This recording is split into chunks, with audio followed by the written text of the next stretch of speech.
High সকলকে, আমার চ্যানেলে তোমাদের সকলকে স্বাগত। আমি এবার এনএম জিএনএমের যে এক্সামটা হবে সেটা দেব। তো তার জন্যই আমি বাড়িতে যে প্রিপারেশান নিচ্ছি তার একটা ছোট ব্লগ তোমাদের সাথে শেয়ার করলাম। তো আমি প্রথমে শালক সংশ্লেষটা পড়ছি। প্রথমেই একটা টু ডু লিস্ট বানিয়ে নিয়েছিলাম কী কী পড়বো আজকে, তাই শালক সংশ্লেষ শব্দ চ্যাপ্টারটা পড়েছি ফিজিক্যাল সায়েন্স থেকে, আর ইংলিশটা পড়েছি। তো আমি 4টের সময় বসেছিলাম, বিকাল 4টে। ওই শালক সংশ্লেষটা শেষ করতে করতে আমার 7টা মতো বেজে গেছে।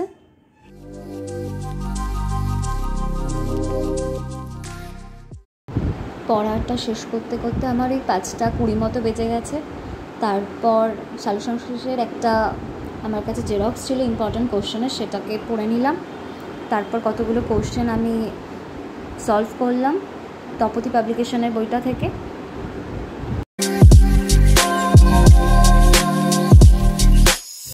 কিছু কোশ্চেনে ডাউট হচ্ছিল আমার, তো তার জন্য আমি টেক্সট বুকটা থেকে মিলিয়ে নিচ্ছিলাম কোশ্চেনগুলো। মোটামুটি ঠিক হয়েছে, কিছু একটা ভুল হয়েছে অল্প কটা আর কি, তো সেগুলো দেখতে হবে পরে। তারপরে আমি ফিজিক্যাল সায়েন্স পড়া শুরু করলাম। এই মোটামুটি 7টা বেজে গেছিলো আমার লাইফ সায়েন্স শেষ করতে করতে। তারপরে ফিজিক্যাল সায়েন্সের শব্দ চ্যাপ্টারটা আমি পড়া শুরু করেছি।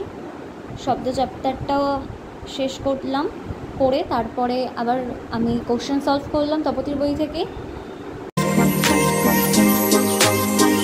এই চ্যাপ্টারও আমি প্রথমে করে নিয়েছিলাম, তারপরে মিলিয়ে দেখলাম হ্যাঁ মোটামুটি ঠিকঠাক হয়েছে।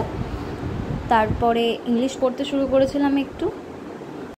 ইংলিশে স্পেলিং টেস্টটা করলাম কিছুক্ষণ। তারপরে এই করতে করতে 8:30 মতো আমার বেজে গেছিলো।